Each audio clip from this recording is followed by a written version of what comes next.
Hello everyone guys, ayan, nandito tayo sa ating sweet potato dahil almost 3 months na ito na nakatanim, so pwede na siyang harvestin, pwede na natin kalkalin.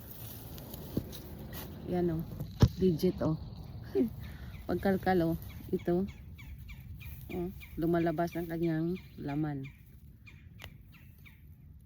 Unang tanggal kasi daming baby,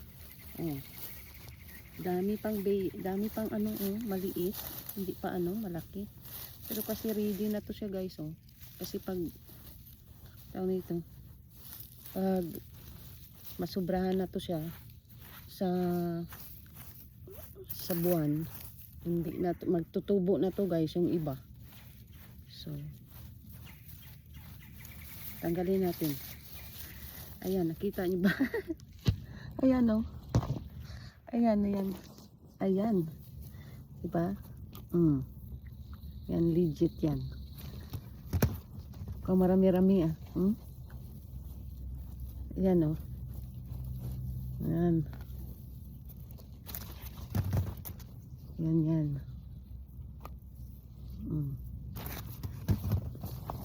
see?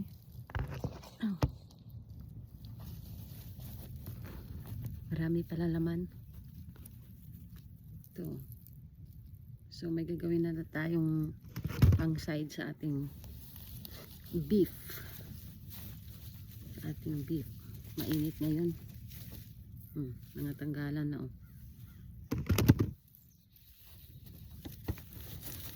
tanggalin natin. Daming baby daming baby.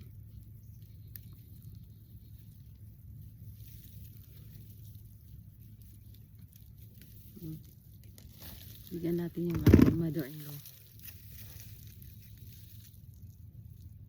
Daming baby. Tutubo pa yan yung baby.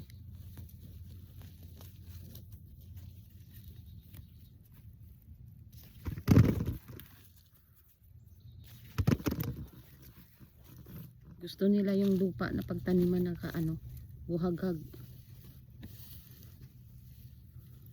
Itanim natin itong mga maliliit. Lukalo natin.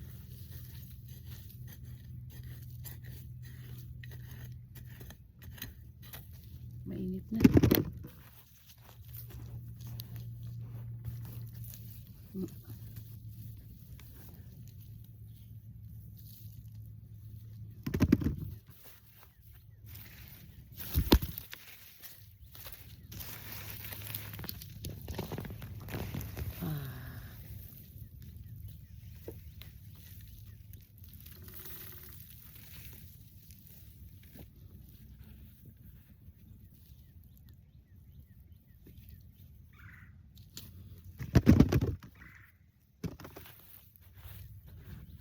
Sa ilalim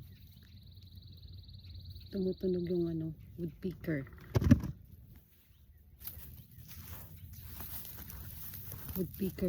bird.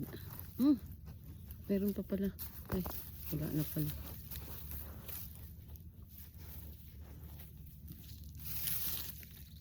Pwede natin ito ibaon sa ilalim.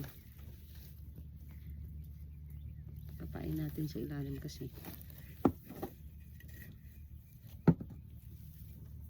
meron pang mga maliliit na. Next, itong isa.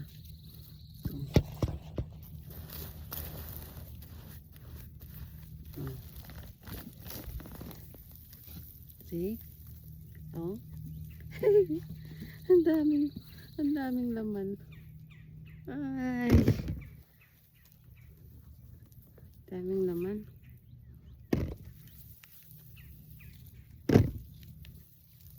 Kasi makalibre na tayo. Hindi na tayo bibili sa sa store. Itong maliliit masarap kainin. Pati yung balat. Maliliit.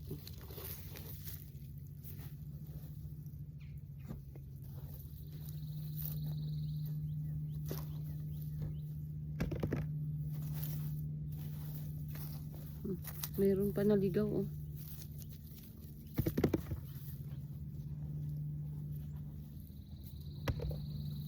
Alkalin natin. Sabagay wala lang sa ilalim kasi yung potato hindi yan masyadong nasa ilalim. Ito yung dalawa.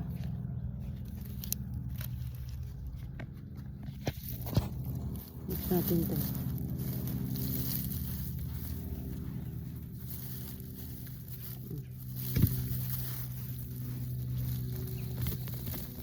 Maliliit pa.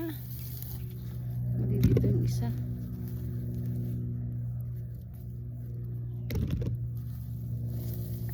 Kasi ihanda ko to guys para sa dagko na ano, na tomatoes. Itong garden bed na to.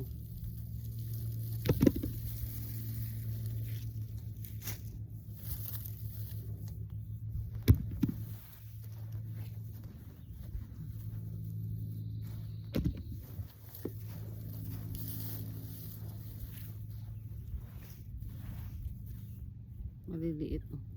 Tutubo lang yan dyan. Ito.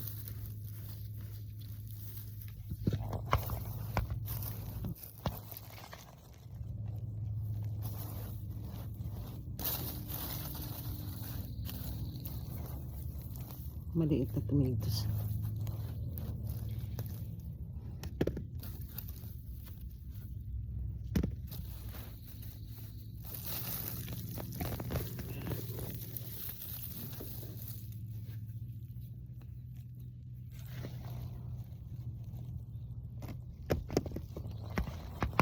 Pag masobra na kasi ito sa tubig, sa dilig, malata to guys.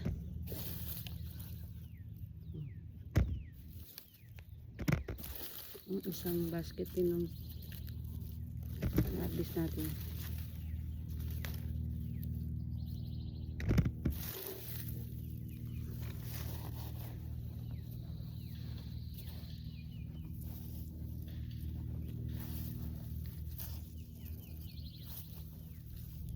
Tapos mamuha tayo ng beans para meron tayong panghalo sa ating itong mga maliliit, tutubo pa to dito. Tsaka ibabaon natin mamaya yung ano,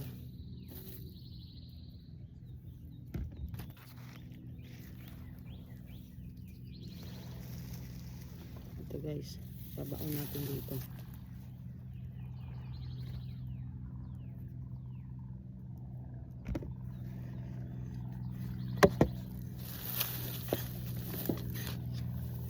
Babaon natin para fertilizer na rin.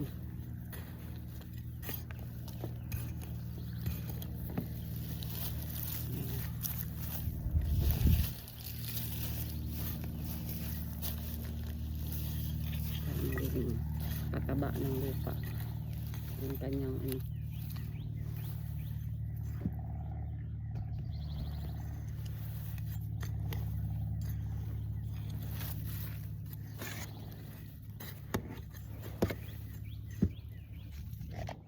Ito na guys oh.